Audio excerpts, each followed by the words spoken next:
হাতুড়ুর লুকোচুরি, ক্যামেরার ফ্ল্যাশ দেখে বিব্রত হয়ে ভিন্ন দরজা দিয়ে লাপাতা হওয়ার চেষ্টা। গেল ডিসেম্বরের মুহূর্ত, ওয়ানডে বিশ্বকাপ ব্যর্থতার তদন্ত কমিটির জেরার মুখে পড়ার পরের দৃশ্য। সে সময় একে একে হেড কোচ সহ অন্যান্য কোচ, ক্রিকেটার, নির্বাচক এবং ম্যানেজার নানাজনকে ডেকে ব্যর্থতার কারণ খোঁজার চেষ্টা করেন ৩ সদস্যের তদন্ত কমিটি। বিসিবি সূত্র থেকে খবর বের হয়, হাতুড়ুর স্বেচ্ছাচারিতা নিয়ে অভিযোগ করেন অনেকেই। সে সময় সভাপতিও সব ঠিক করে দেওয়ার প্রতিশ্রুতি দেন। কিছু সিদ্ধান্ত নিতে হবে ক্রিকেট ভালো করতে গেলে, যেটা আপনার মানুষ পছন্দ করবে না। সিম্পল হিসাব। আমি জানি আমাকে ধুয়ে ফেলবে সবাই, কিন্তু নিতে তো হবে। খালি একটা এক্সাম্পল বলি, ডিসিপ্লিন বলে কিছু আছে, এইবার আমার মনে হয় না। ডিসিপ্লিন ঠিক করতে হবে না, সে যেই হোক না কেন। সো আমি বলছি, কিন্তু করতে গেলে সব আমার বোর্ডেরও অন্যরা ভাবে যে হ্যাঁ রে, আমার পিছনে লাগবে। তদন্তের রিপোর্ট নাজমুল হাসান পাপনের হাতে তুলে দেয়া হয়েছিল। সংবাদ মাধ্যম তো দূরের কথা, অনেক বোর্ড পরিচালকও নাকি ওই রিপোর্টে কি আছে জানতে পারেননি। অর্থাৎ মুখে হাঁকডাক দিলেও ক্ষমতা দেখিয়ে সেই রিপোর্ট প্রকাশ করেননি। কাউকে কোনো শাস্তিও দেননি। বিসিবিতে গেল ১২ বছরে নানা অনিয়ম করা সাবেক সভাপতি নাজমুল হাসান পাপন। শুধু ২০২৩-এর ওডিআই বিশ্বকাপ নয়, ২০২১-এর টি-20 ওয়ার্ল্ড কাপের পরেও তদন্ত কমিটি করা হয়েছিল। সেই রিপোর্টও আলোর মুখ দেখেনি। ক্রিকেটাঙ্গনে অনেকেই বলেন, তদন্ত কমিটি গঠন করে সবাইকে আইওয়াশ করতেন নাজমুল হাসান পাপন। বোর্ডে তার পছন্দের লোকদের অনিয়মের খবর জেনেও না জানার ভান করতেন।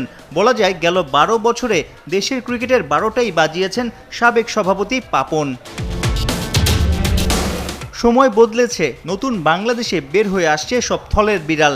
নয়া সভাপতি ফারুক আহমেদ বিসিবিকে নতুন রূপে ফেরাতে বেশ সিরিয়াস। একের পর এক বিশ্বকাপ ব্যর্থতার তদন্ত কমিটির রিপোর্ট কবে আসবে জনসম্মুখে?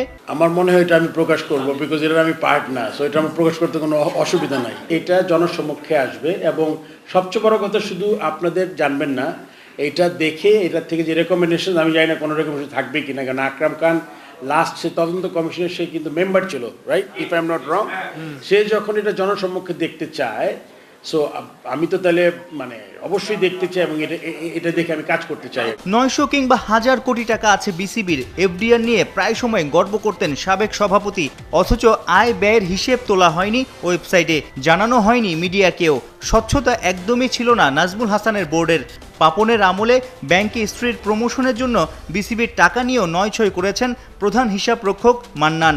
এমন খবর নয়া প্রেসিডেন্টের কানেও গেছে। আমি দুটো পত্রিকার রিপোর্ট দেখেছি, এটা আমি সে ক্লিয়ার করে দিই। আপনি জানেন যে ব্যাংকের কিছু ব্যাংকের সিচুয়েশন খুব বেশি ভালো না। সো আমরা চেষ্টা করছি, এটা তো মানে আপনাদের টাকা, ক্রিকেট বোর্ডের টাকা, তাই না? তো জনগণের টাকা, আমাদের টাকা, সবার টাকা, এটার একটা এটাকে সিকিউর করা আমাদের দায়িত্ব। সেই জন্য আমরা চিন্তা করছি কিছু কিছু ব্যাংকের টাকা এফডিআরটাই অন্য ব্যাংকে নিয়ে যাওয়া, যদি আমাদের কিছু ক্ষতিও হয়। বাংলার ক্রিকেটে টাকা এবং গ্ল্যামার দুটোই আছে। বিসিবিতে দুর্নীতি আর অনিয়ম কমে গেলে তরতর করে বাড়বে ক্রিকেটারদের জন্য ফ্যাসিলিটিস, ভালো প্রভাব পড়বে মাঠের ক্রিকেটে। পাপন ব্যর্থ হলেও গার্ডস থাকা ফারুক আহমেদকে নিয়ে বদলে যাওয়ার স্বপ্ন দেখাই যায়।